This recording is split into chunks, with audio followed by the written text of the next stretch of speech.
now we get down to Ozempic and other weight loss drugs. Is that cheating? Where do we draw the line and let someone know it's not cheating or it is? I'm a big believer that the honesty part makes part of it cheating.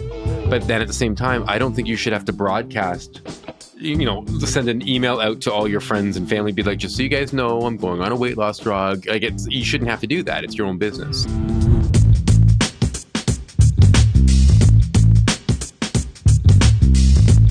Bringing you a reasoned approach to health and fitness. This is the Phi Life Podcast. Welcome to the Phi Life Podcast. I'm John Barbin. With me is Brad Pilon, and today we're brought to you by the Total T Clinic. And today we're going to talk about the word cheating, what's fair, and as it relates to not only sports performance but body composition changes, enhancements. The idea of using drugs in sports like steroids or just socially, if you're not even in a sport. Obviously, the recent the rise of GLP-1 receptor agonists, Ozempic, Mounjaro, all the different other trade names, and how we've gotten feedback that people view even that as cheating, and then it can go as far as plastic surgery. I mean, it just goes and goes and goes, and why is that viewed as cheating? And how do we even arrive at that kind of judgment? And I get with sports, but how does that judgment even end up external to sports? Yeah. Okay. But first, what shirt you wearing there, bud? What's that one? Oh, we got Judas Priest Stained Class. Best album. That's right. Yep. So that could be my favorite so far. That's a good shirt, brother. Yeah. All right. So cheating. So, getting ahead unfairly, gaining some sort of advantage, or avoiding some sort of disadvantage, right? In a method that is deemed unfair, disingenuous, dishonest, right? So in the health and fitness world, we know that generally speaking, people view the use of steroids to gain muscle mass as cheating, even though they're not necessarily competing in a contest per se. I guess it runs with the idea we're just always cheating. So the obvious example, when you take that out of health and fitness, whether it's Alan Richardson for Reacher, whether it's Chris Hemsfield for Thor, the rumor is always like, oh, well, yeah, they just took steroids and that's why they're massive now. And it's cheating. But my argument would be that both those guys had the role before they got big, right? You get big after you've gotten the role, obviously. So they didn't beat anybody out because of it. They're just trying to create a look. So whether or not they use steroids, and I have no idea if they did or didn't, how is it cheating? It's interesting. Yeah, and this gets to this cut. I thought a lot about this. This cuts to the root of what is unfair, what is the unfair advantage. It's best I can tell, there is some assumed, generally accepted normal, whatever normal is. And if you do anything to get past normal, that's unfair. But if you do something to go from below normal to normal, that's fair. So a simple example, and some people might think this is ridiculous, is if you need corrective eyewear, to play a sport, just do anything. So if your eyes, whatever the astigmatism, whatever the conditions are where you need glasses, the corrective eyeglasses, why is that fair that in a competition you're allowed to wear them? Genetically, you don't have your eyes aren't as good as mine. So why should you be allowed? Why should you be allowed to enhance your genetically given lousy eyes to catch up to me? If you just can't see what's going on, I'm getting better. I'm doing better than you because your eyes are worse than mine. I have a story for you on that one. Okay. So during the great lockdown of 2020 or whatever you want to call it, so my daughter's had pretty thick glasses her whole life, right? So we had people suggest vision therapy. And there was a vision therapy clinic about a half hour, 40 minutes from here that was still open and working through the great lockdown. And So we decided, heck, let's go for it, right? We've got time, we can do the exercises, let's do it. And then since we were doing it, we had my son tested as well.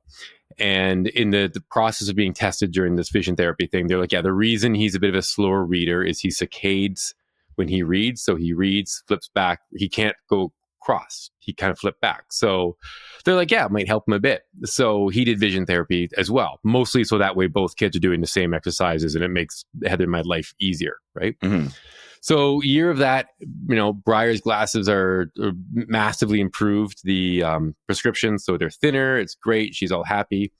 And then Ro has, just sort of, he's a faster reader now. But that same year, he tries out and jumps a couple levels in rep hockey, right? One of his buddies is like, yeah, but you cheated because you did that thing with your eyes. Unbelievable. So yeah, so even there, even at what age would he have been? That was at 13-14-year-old boys being like, trying to say that one, you're cheating because you did something different that wasn't available to me. So that would be maybe. It was available. He just didn't bother trying. Yeah. It's not like that other kid was cut off from. He didn't even know it existed. Yeah. And then, the vision therapy could have nothing to do with the jump, but that was the perception from that one friend. And then in terms of going from normal, I guess from subnormal to normal, that would make sense. But to me, what I've noticed is the massive pushback against Ozempic and all the weight loss drugs is that it's cheating. And none of the people using that are using it to get in fitness model shape, at least that I know. Right? In my personal circle, most of them are people who have been overweight for a long time, have had very difficult time losing it, and are finding like, fine, I'm going to try this, and are still being told, but yeah, we're cheating. Mm-hmm. So it's not even like this, subnormal to normal. It's just you're doing something that for some reason I'm not doing, and I'm going to make a value judgment on that. Yeah. Well, it touches on this concept of there were rules. And that those rules were mutually agreed upon, right? Like in a competition, yeah, right? In a competition, right? But but it's explicit in any competition. Like when you watch any kind of professional sport, the two teams have agreed what the rules are. Like when you line up 11 men aside in football, you can't also have like a car on the field and you just run the other guys over. Yeah. It's just, no, it's human beings on the field, or the other team can't just have 13 men. These are agreed upon rules. Like deadlift competition with a lever, right? Like you can't do that. Yeah. Assistants lifting the bar. So so there's mutually agreed upon rules. Yeah. And then the phrase cheating implies you broke the mutually agreed upon rules. But the key always is cheat. Means you're getting one over on someone else. You're getting ahead. It's an unfair advantage. So no one cheats to lose. You cheat to win. Okay. So when it comes to Ozempic, what is it that you're winning? Is it the game of life? Like it's everyone knows the answer. It's because if you look better, you're gonna. There's so many benefits. It's unfair. Yes. Yeah. It's unfair socially, because you're going to look better than someone else, or you just look better than you used to look. So you're going to be getting more attention. So to me, it all touches at our root of mate preference that whether or not we consciously understand it, we all know that there's something to be said, or there's something about seeming more aesthetically pleasing, attractive, whatever. Somehow that's better. And anyone who's lost a lot of weight or got in shape has experienced this. It's called the halo effect. Like in the better shape you get in, the more people notice you. And it's also, it's the greatest form of privilege. It's just being beautiful, right? Like there's so much of your day-to-day activity where you get treated just a little bit better by being fit and in shape. And generally being fit and in shape also affects your face, right? Mm-hmm. So it's sort of it's everything. But yeah, so you do get to your, what do you call it? You get one up on people. Just being beautiful by birth, right? The amount of advantages you have, even if you're not overly lean, are exceptional, right? So it really does come into play that some people start with a better hand, like a card game, right? And then if you're doing stuff to catch up, It's the value or the moral judgment on what you're doing to try to catch up. Mm-hmm. Then we're getting to the idea that the only thing that's fair is what you were genetically endowed with to begin with. So it's only fair if however you were, entered the world, whatever talent you entered the world with, that's it. You can't go past that. You can't add anything to that. You can't improve on that. That's it. You can only get to I don't know, your genetic potential. Yeah, but it's funny you say that. I don't know if you remember, you and I reviewed an article 2 to 3 years ago, and it was talking about the Olympics and the original Olympic Games. Training for those games was cheating. So trying to get physically fit through exercise before the games was viewed as cheating. You should just go with what you're. So we had a period of time in our development where even exercising more than the other person was cheating. Yeah, well, and it's this equality of outcome, but there's no equality. Yep. But there's no equality of inputs. Like everyone, if you take 1,000 people and give them the exact same training routine, you're going to get 1,000 different responses. Which people don't seem to get even in a trial. If we say that John and I ran a workout trial and the average muscle gain was 5 pounds, some guys or girls in that trial could have gained 10, 12, 15 pounds, and some people could have gained 0, maybe even lost a pound or 2. And then the average is 5. So when you see that, 5 plus or minus 7 or whatever the case may be, I mean, that gives you an idea of the spread. And you can't assume that they all did exactly the same exercise, but you can assume it's a research trial. So they did their best to try to get at least close. But the results were that big and that different. So yeah, so you have a genetic ability to respond to the inputs that's different for each person. And it's not like the people who gain the most worked harder. Like you could put maximum effort in and you just don't respond the same as the next person over. What people also don't maybe realize is that even when it comes to classic cheating, if you got a room full of guys and they're all the same age, and you gave them all the exact same amount and type of steroid from the exact same manufacturer, some of them will gain a little bit of muscle, and some of them will look like they could ready to step on stage. And you and I have seen this in person with some guys who are like, "Oh, I'm on this, and this," and we're thinking, "You should get your money back. Nothing happened." And then you have that other guy who's like, "I'm just taking a little bit of this," and to the point we don't even believe him because we're sitting there going, like, you gained weight while dieting. Like, this is insane, right? So people just have an ability, and it's receptors and all that kind of stuff, but the response is different. Mm-hmm.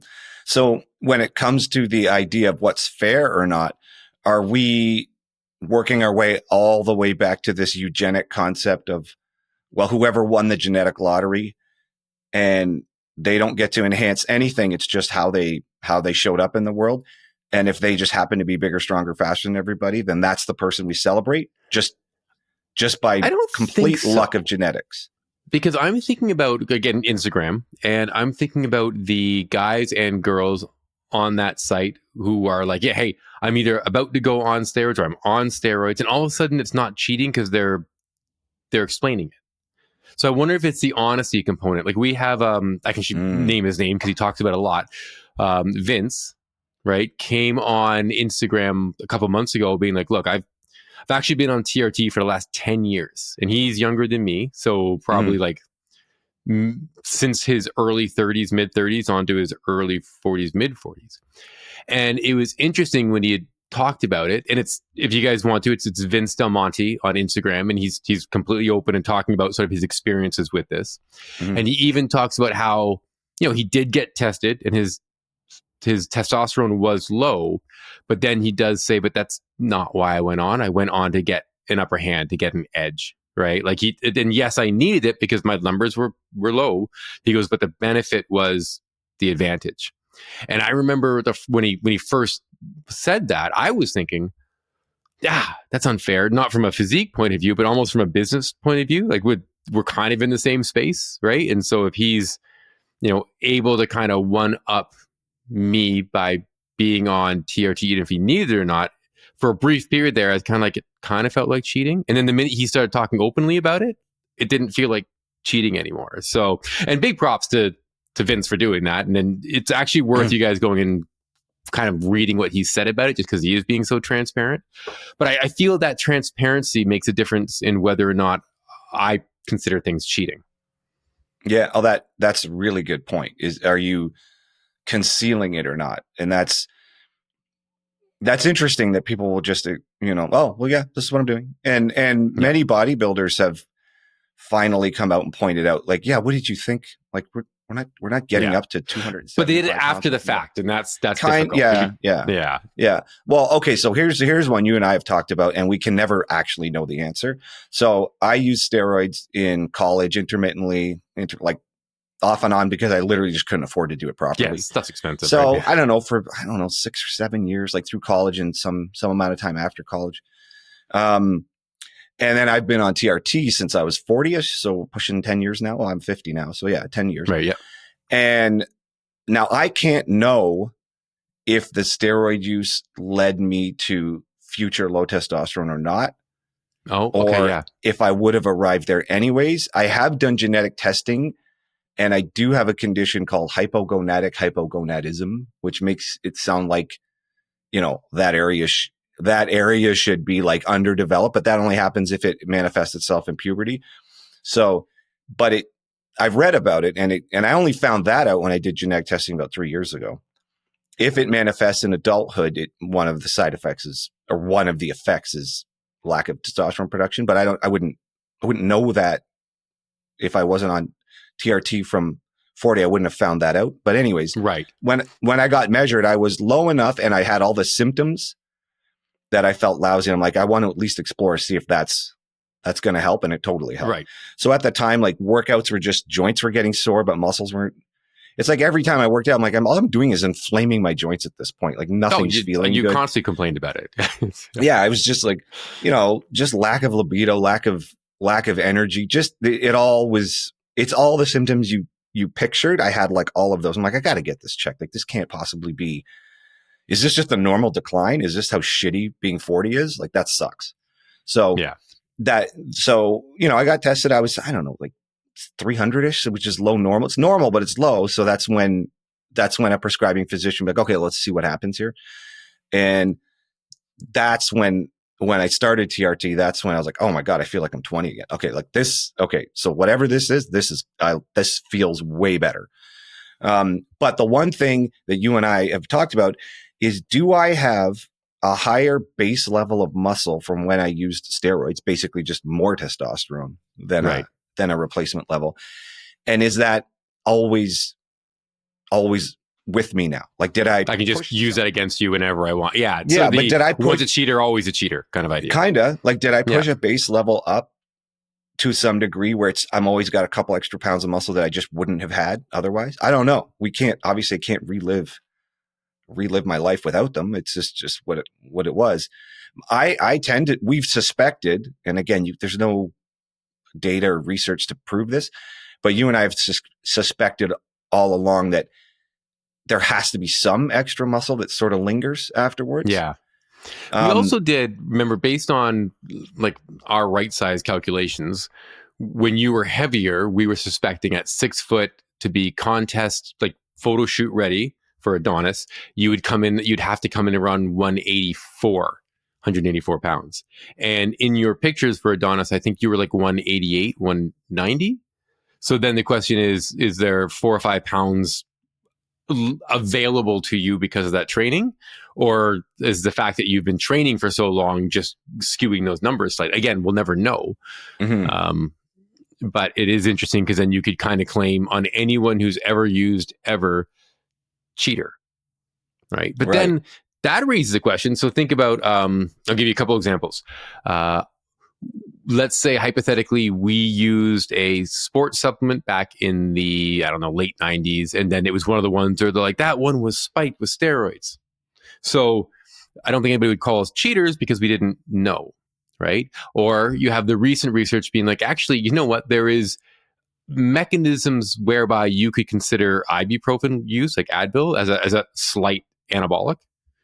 So then you're like, well, then is everyone a cheater? But I think it would only count as cheating if you were using ibuprofen or other anti-inflammatories for that express purpose. So it is a very, very interesting philosophical question. Another one for you. I don't know if you remember, we spent about a month and a bit in Barbados in 2015, 2016. Kids were young. We took them out of school, and you're in Barbados. You're eating and you're drinking, and you're not really thinking about fitness. Heather came back, and she was my wife, and she was about, I think, like 7 to 10 pounds lighter than when we left. So, we joke about it being like that. That was part of our whole, like, maybe we're meant to be tropical people. But we were telling that story a couple of years ago, and one of her friends was like, that sounds like cheating because he didn't do anything. So there's also the effort, right? Is that somehow, whether it's steroids or a weight loss drug or anything else you could do to make the effort perceivably less than what someone thinks it should be. Like if you didn't suffer enough, then that's cheating. Yeah, there's a effort thing. You're right. There's some implication that you must suffer. And it's somehow somebody else's judgment. Like, why? Who gives a shit what somebody else thinks about what's right or wrong for your life? This is just your life. So it's, again, crabs in the bucket all over again. It's not fair. You're getting one over on them. It keeps coming back to you're somehow getting one over on them in the game of life. I don't know. Like, why would her friend even call that? Like, bring up the concept of cheating? Someone who had a less, I don't know, insecure view. I don't know if insecure is the word, whatever the word is. They'd be like, oh, good for you. I wish I could do that. Judgmental. Right. Yeah. Less judgmental, again, it comes all the way back to like, you're getting one over on me. Always something on me. To do, but interesting. Yeah. Like, so again, and my guttural first reaction to Vince was, getting one over on me. Right. Like I was more concerned about actually like the business side of it. And then, when you see Hollywood celebs make their transformations and you're kind of like, it's not that they're really getting one over on me, but they kind of, in my comparison of my body to, ideals of Hollywood, then I feel like they're getting one over on me. So it is a very personal thing. I don't think, man, they're getting one over on John. Right? I couldn't care less. They're getting one over on me. So yeah. So it's the feeling of fairness that I think decide whether or not it's cheating. But as judged by getting one over on you socially, if I take a statin to lower my cholesterol and it extends my health span, no one says, you're cheating. Like you're genetically predetermined to have a heart attack in your 50s. It's not fair that you took a statin and now you're living longer than your body would have lived. Yeah, like, that'd be like me being mad. Like, well, yeah, but you got half your lung removed, right? Like that's, you don't think of that as cheating, right? Yeah, like I had a tumor in my lower left lobe, and I got it removed. They're like, well, that's not how you're genetically built. You were built with a tumor, like a tumor was coming at this time stage. So there's a predestination here, or like a predetermined concept here. Like you were. Like it's almost like the map of your life or the story of your life was predetermined. And if you take control of it, that's cheating. And if you intervene and only intervene certain ways. So working out's okay. Maybe following some kind of nutrition plan is okay. But not too extreme of one. Otherwise you're disordered. Yeah. Having some sort of practitioners that help you along the way, therapists, I don't know, like rehab. If I'm rehabbing an injury, it's like, well, you can go to a rehab clinic and they help you out. Like that's not fair. Like you just got to gut it out at home and figure it out on your own. So there's some thought of predestiny here. Like, well, that's not how you were built. You weren't. If you didn't otherwise intervene, you wouldn't be here. You wouldn't be this capable. You wouldn't be making it this far. Yeah. So even when it comes to hard work, right? So if we both had kids at roughly the age they're looking at university and they both want to get into a good one, and I get a tutor for my child and you don't, getting tutored is kind of a reflection of hard work. So that's probably okay. People wouldn't look down on that, right? So hard work's all right sometimes. So yeah, sometimes. But somewhere in there, it's something, in the end, it's only if somehow you're getting a perceived advantage on the other person. But in sports, it's super obvious. It's just, well, here's the game. If you're bigger, stronger, faster than me, you're likely going to, on average, beat us at whatever the sport is. But even on that note, so some people are just genetically gifted. Right. Put it this, everyone at the pro level in every sport was gifted the whole way. Like it was obvious when they were kids how much more gifted and talented they were than all the other kids. Yeah. So and then hard work makes giftedness come out, right? So, yeah, but if all the kids work just as hard, that's my point. The really gifted kid is still different. Like LeBron James won the MVP in his first year in the NBA right out of high school. It's not like it was extra training. He's a freak show. He's just at 18, he had a decade less training than a lot of guys in the league. Right. So, right. Yeah. And some of the best players in all the pro sports, they right out of the package, right out of being a teen, go to pros better than everybody. So there's something, it's not extra training. It's not extra effort. They're genetically just endowed with some extra, whatever it is, they got it and you don't. And so what's unfair? So I would almost postulate that it's fair for all the other people who don't have those genetic gifts to, I don't know, steroid and drug their way to at least even having a chance to compete with that guy. Yeah. Well, I guess without if we just normalize everything, well, then we're on to your normal Olympics and it's just boring as hell, right? Like what's your whole, your normal Olympics idea? So my concept, I don't know, maybe other people have thought of it. I thought this a long time ago, how ridiculous the Olympics was and how people constantly get caught using drugs in the Olympics. And the only thing we want to see is the extreme. To make any of this stuff even worth watching, it's got to be the utter extreme. Like no one wants to watch you and me run the 100 meters. That's ridiculous. No, it's like watch the torn hamstring Olympics. Yeah, you're right, and slow as hell, right? Nope. But people want to see how fast humans can actually go, and no one gives a shit if they're on drugs or not. They just want to see the freak show fast. of the freak show, fast.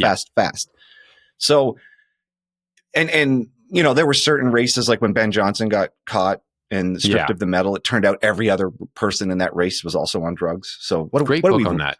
What are we even doing here? Like we're just but the spectacle itself is how fast everyone can go, how much it's just the extreme. No one actually cares about whether or not they're enhanced. They just want to see the freak show. So to me, the Olympics is just a display of how can you not get caught? But I mean, we've seen enough documentaries with Icarus and enough information and enough people keep getting caught that just I don't want to say everyone, but most people at that level are on if they need to compete with other people who've been caught on. Like, doing something disingenuous because you have the whole issue of equipment too, right? Equipment, everything. Like, are you telling me that the one guy using steroids that won the race is the only one and all the other guys who are like 1/10 of a second behind them are not? Yeah. And he's just the one. And he's just the one unfortunate guy who had to use to get to that level. Like, give me a break. So my idea is, if you really want to see what's fair, I want to see an average Olympics where not only is nobody on any drugs, nobody has any previous skill in their sport. So it would be like jury duty. You would just get a summons to compete in the Olympics. That week. Just shows up in the mail. You can't say no. And you can't have any previous training in it because that would be unfair. It would be unfair if you had any previous, like if you played that sport in high school. So you'd be automatically eliminated from a sport if you have any experience in it. So if you grew up like rowing, even just slightly, a little bit, you've tried it a few times. Okay, you can't be on the rowing team. You can't do rowing. But you could be on the ski team if you've never skied before. And you only compete against other people who've also never done that sport. So you'd get the winner would be always the most gifted natural athlete then? No. The whole point of it would just to be to display what is the cross section of people in this country's actual ability. No, okay. Instead of spending money and time selecting for the few genetically gifted people that every country has. Like that's what the Olympics is showing us right now. A country's ability to spend money and resources to find the genetically gifted people in each country and train them up to that standard. Instagram's no different then, right? It's just the genetic anomalies realizing they have beautiful bodies and posting them online, right? Whereas if every single person on Instagram had to do a shirtless selfie, you'd get a much better representation of what the world's really like. Right? So just like on Instagram, the Olympics that we watch right now is not representative of any of those countries. It's representative of those countries' ability to find their few gifted people and then train them up. So I'd rather just see what a country's really made of by just calling them to the Olympics like a jury duty selection style, and then just forcing them to compete. I like it. Like imagine the person who has to do ski jump who's never skied before, and they're standing at the top of that ramp. The winner might be the only person who's conscious at the bottom. Oh, or just willing to go down, right? The one person who had a couple drinks beforehand is like, yeah, I'll do this, right? Oh yeah, they'd have to be bombed. Oh, and who cares? Who cares if they're drunk? Who cares? Whatever it takes to get them down that hill. Imagine the hockey team and no one's ever skated before. Oh yeah. That'd be a disaster. I mean, the only one where people could kind of do it is running. It would be slow as hell, but it would at least. And the injury rate would be phenomenal. Injury rate through the roof. Yeah. I'd say the only person who was conscious at the bottom of the hill would win the ski. Maybe not even. Yeah. They'd probably all knock themselves out. Oh yeah. If you've never skied before. Yeah, who still has their skis attached to them? No, it wouldn't even be that. But anyways, it would. You would see what the country's really made of. I don't know. And even include like, you have to have people from certain areas. You can't just have it all clustered in one chunk of the country. You'd have to have like a representative sample of the whole country, of each country, and be like, all right, you guys this is what you're doing. And make it even more realistic. You can only train, these people just have normal jobs, and you can only train for the Olympics like just after work or whatever. All right. So, and you only have like a week to do it, right? Yeah. I'd give them 10 weeks and a coach who just gives them the general rules of what they're up against, and then just, go. And then while you're at home watching, you're like, oh, I work with that guy. He sits across from me. And it's like, he's not. It's my neighbor.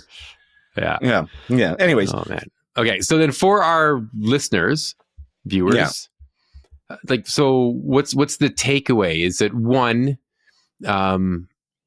your feeling of whether or not someone's cheating is just a direct reflection of like, if you think someone is actually getting an advantage on you. But two, whether or not something you're doing is cheating, that's an interesting thought, right? Because then it's, why are you or are you not doing something? So for a lot of people, the decision not to use steroids is availability. I have no idea where to get them. And a risk benefit of analysis of like, I don't care that much about building enough muscle, and I heard there's side effects, right? So for most people, that's kind of, they don't care if it's cheating or not. But now we get down to Ozempic and other weight loss drugs. Is that cheating? Where do we draw the line and let someone know it's not cheating, or it is? And then I think it's because I'm a big believer that the honesty part makes part of it cheating. But then at the same time, I don't think you should have to broadcast, send an email out to all your friends and family, be like, just so you guys know, I'm going on a weight loss drug. You shouldn't have to do that. It's your own business. So how do we frame this for people? Is it cheating? Is it not cheating? Is it anybody's business but your own? What's going on? It's nobody's business but your own. And no matter what you do, someone will criticize you. Yes. Okay. So as long as you haven't explicitly stated you're not going to cheat, so you're taking part in a sport or you're in a relationship, anything where it's implied or suggested that you're under the understanding of the rules and you're not going to break them. But outside of that, since there's no rules in that regard to just how you live your life, short of breaking the law, it's kind of no one's business then, is it? Well, I mean, you brought up a good point. We talked about this. The idea that at some point getting plastic surgery was something to like not tell anybody about. Yeah, you hid it. You hid it. You shied away from it. And somewhere along the line, recently, it became like, oh, this is like, oh, my surgeon's this guy. Or like, I go to this clinic for all of my work and you should go there too. And so the script flipped at some point when that was no longer something to hide because it was, I don't know, deceitful. Again, cheating all over again. And it became, these things are available. This is what I do. You can go to that guy. I like my guy better than this other guy or whatever. It became a thing you just openly disclosed. And right. And then it flipped from this concept of getting one over on people to helping other people out. Be like, oh, you should go to my guy. Like my guy's good. And that completely changes it. Now it's not cheating. Yeah. Now it's this open communication. Interesting. Yeah. So that lends to your concept that there's something about whether or not it's fair or cheating, is something to do with disclosure. Something to Disclosure, do yeah. with hiding something. And then it gets more and more important depending on how much of an advantage I think you might be stealing from me. So if you're being dishonest about just using weight loss drugs and we're just buddies, I'm like, it's a bit cheaty feeling because you're being dishonest. But now if you're being dishonest about using weight loss drugs and you and I are in a weight loss competition where it's explicitly stated we weren't to use drugs and there's $1 million on the line, then that's cheating, right? Like it's so, yeah. Okay. So it's the dishonesty combined with the understood rules combined with the size or perceived value of the advantage. Right. And again, we get back to what advantage over who and what's the game that where the advantage is coming. Right. So then if you're doing anything just to make yourself feel better about yourself and there is no advantage being gained over anyone else really, and you're not in some sort of competition where the rules were stated, then all you're doing is trying to improve yourself to make you feel better about your life. Then anyone who has issues with that that's their issue, not yours. Right. And that can't be restated strongly enough. It's all in relation to somebody else. If you were, I don't know, taking a steroid, taking Ozempic, doing both, getting plastic surgery, whatever it is that you're doing in a vacuum and no one was like watching you, how are you? Is that still cheating? What are you Right. cheating the universe? It only even matters if somebody else is bringing it up in relation to themselves. Because it's nothing to do with you. They're not saying you're cheating yourself. They're not saying you're cheating against them. You're not, it's unfair against them. It's not unfair to you against yourself. It's not like they're concerned for you that you are putting yourself in a worse position in any way. That the concept of fair and cheating is completely about them. It's like you're doing something that puts them in the back seat somehow. Okay. So if you combine this with, we've already talked about our philosophy that the best foods to eat are the foods that make you feel good, right? And then we kind of expand on what good means. And we've talked about how you should do the exercises that make you look the way you look, move the way you want to move, and make you feel good about yourself. And that the entire purpose of diet and exercise is that feeling you get when you look in your mirror and you're happy with what you see. And now we're saying that sort of cheating is really just based on if it's not in a competition and if it's not actually affecting other people and you're just doing it for yourself, then that's all right. So we do have a very hedonistic philosophy of diet and nutrition here, where it's like we're doing this extra work to make ourselves feel happy about ourselves.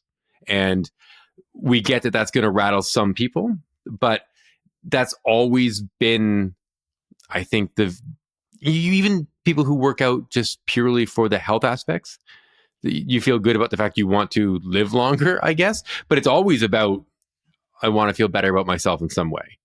And I think if we embrace that concept, and that can really help us guide us in what we do and don't do. And you and I can even get into this a bit when I think we've talked about image illusion for sure, but goal hijacking as well, is when you stray from your original goal from working out, which is to feel good about yourself, is when all of a sudden working out starts to suck again. When you don't want to go to gym is because you're chasing a goal that's no longer yours. You've been convinced that what you really want is a big bench press or a great Olympic lift or a great 40-yard dash, when what you really started with was just wanting to feel good when you looked in the mirror, right? Mm-hmm. So that sort of hedonistic approach is an interesting way. And I guess hedonism has a sort of a horrible halo around it. But that idea, doing stuff to make you feel good. Yeah. Right. And it's only ever been about yourself. It has nothing to do with other people. So the sooner you can get to the point where you don't care what other people think about you, the sooner you'll be capable of being happy with yourself and allow yourself to do things for yourself, whatever it is. Doesn't even have to anything to do with what we're talking about here, but you just can't live your life worried about what other people think, because at some point, I think it's the hardest part for people outside of fitness to grasp too, is that when you train and you work hard and then you're working on your diet and you're losing body fat and you're getting lean and you have muscles that are visible, maybe abs that are visible. It's hard for people to wrap their heads around the fact that you're still not doing that for other people. Like, as much as it's only other people's eyes who are going to see that, but you're still doing it for your eyes. Like, it's still so that you like what you see, right? Like, it is still very personal. Yeah, I mean, to me, that seems pretty obvious in the gym when people are looking at themselves in a mirror. That's a good point. Yeah. Like, you don't do your reps looking at somebody else. You do, well, I mean, most people, gyms are covered in mirrors because people are doing it for themselves. Yep. And you can't tell me that you need a mirror to check your form on a bicep curl, right? Like, no, you can do that in a closet. You're fine. If it's looking better, it's motivating. It's just a self-perpetuating site. Put it this way. If you were working out in a gym full of people or an empty gym, you're still looking at yourself in the mirror. You don't care if anyone else is there. Yeah, it's 100% true. And you're not, it's not like you're looking around to see who's looking at you. Like, everyone in the gym is focused on themselves. There's a mirror in the home gym, right? So, of course. Yeah. Yeah. So, and it's demotivating. It's kind of demotivating to be in a gym with 0 mirrors. Like, some of that can come down to, yes, if you're an athlete or if you're training for a very specific purpose that's not to do with the look and shape of your body, but you just need to function a certain way. Yeah, you just grind it out. You never really glance up in the mirror. But in general, if you're training to get in shape, whatever that is, to what we figure is a particular proportion for your height. Yeah. Well, you want to see if you're getting there. Like, you're checking in the mirror, checking your results. And anyone who's been getting in better shape and seen the changes along the way, it's motivating. It's motivating to see it happen. That's why life-changing, really, sometimes, right? Yeah, that's why the mirror's there, so you can actually see the change. So it's not so you can check to see who else is looking at you in the mirror. There's nothing to do with anybody else. Yeah. Yeah. So I guess the takeaway is really just remember that you're doing this for you, and that outside of breaking some sort of contractual set of rules, either spoken or not, because you're in a sport or a competition, that other people's judgments are usually just based on how you're making them feel. But the important thing here to remember is whatever you're doing, because I'm sure there's people out there who think intermittent fasting is cheating or lifting weights properly is cheating. Whatever you're doing it for you, and you've got to keep that in mind. So it's just, who cares what they think? You're doing it for you. Now, if you're doing stuff that you don't want to tell people about, not because you think it's none of their business, but you're worried about the repercussions of telling people, then maybe you might want to think about, okay, why am I doing this? But in general, if you keep the goal that's like you're trying to improve your life and you're trying to make yourself happy with the way you look, that plays such a big role in our happiness, rightfully or wrongfully, then yeah, it's not, I think we got to tone down what we consider cheating and not cheating. And I guess I'll put one final point on what Brad said. If you have to think twice about disclosing anything you're doing to a particular person, you got to think twice about that person. And why do I feel okay saying it to one person and not another? So what is it about that person? You probably can already think in your head who you could say something to and who you'd probably avoid saying it to because they're going to pass judgment or something about how you already know how they're going to react to you. So it just shows you're still letting the other person's opinion dictate whether or not it's right or wrong. Yes. Yeah. Because at the end of the day, it's, almost all the stuff is just a personal choice. So, right. This also brings up this concept of if you're getting one over on someone, but you're also challenging their identity. So people who lean into a particular workout style or, like people who get into CrossFit or get into, I don't know. They identify through their fitness, their routines and their hard work. And that's what makes them who they are, right? They're the fanatic. You're right. So they get into something and then it's easy to fall into that as your identity. Like when I was working out with the powerlifters, that was their identity. I mean, you don't make any money doing it. It's not your living, but if you ask, I know that they identified more with that than whatever their day job was or anything else. So if I'm the fit person and I'm the lean friend in my group and I identify as like, everyone's like, yeah, it's Brad. He's the one who works out and he's the one with the abs. And then all of a sudden 3 of my friends are leaner than me. Right. but they didn't do all the hard work that I do, and they don't do the eating that I do, and they just took some drug. I can see how that would challenge my identity as to who I am and the value of the hard work that I've put in. That like I've used that to create an identity, and now that's kind of falling apart in front of me. Yeah. So it's also your identity as far as the type of exercise you do and diet, right? Obviously. So people adopt a diet if they start getting any results on it, that kind of becomes their identity as well. So if you know, well, I'm paleo, I'm vegan, I'm, you know, carnivore. It's like people actually say it that way. Like, I am this thing, right? Like, it's not like, oh, this is how I choose food. No, like they literally say, I am that thing. So it's right in the vernacular. Like, you're owning it. You're wearing it as an identity. And imagine if someone comes along and you're doing that, and you're putting effort in, and you're convincing yourself this is who you are in order to get, again, always to change your body in a certain shape, get from point A to point B. And someone comes along and like, yeah, I don't do any of that. I just started a GLP-1 receptor agonist. And then they do it faster than you do it with no identity at all. So, it would be like if there's a smart pill. Yeah. Yeah. Right. Like and you're like, well, I went to school I did high school, then I did my undergrad and my grad work. And they're like, I just took a pill and I'm that smart too. Now I know all that info. I can look it all up. It's in my brain, right? Like a nanobot pill or something. You'd be like, yeah. So it definitely does challenge people's perceptions of themselves and the identity they've created around their health, fitness, nutrition, lifestyles. Yeah. When you and I first saw, the GLP-1 agonists starting to really work, we were thinking, man, this is gonna kill a lot of people's concept of what their identity is as far as diet and fitness. And they're just, I mean, if they themselves just stopped following whatever program they were doing and then just switched and used this, is that just all of a sudden make that they just discard that identity that never really was who they were? All they were was that person until semaglutide came along. Yeah. So they were just forced to do it because that wasn't there until now.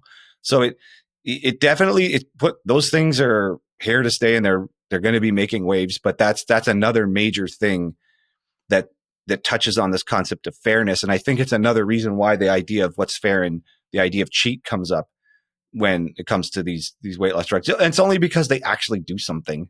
Yeah, they're working. True. Yeah. They're working enough. They're working enough for enough people for it to be something to attack because of how people had to do it in the absence of these things being helping along the way. Yeah, that's fair. All right.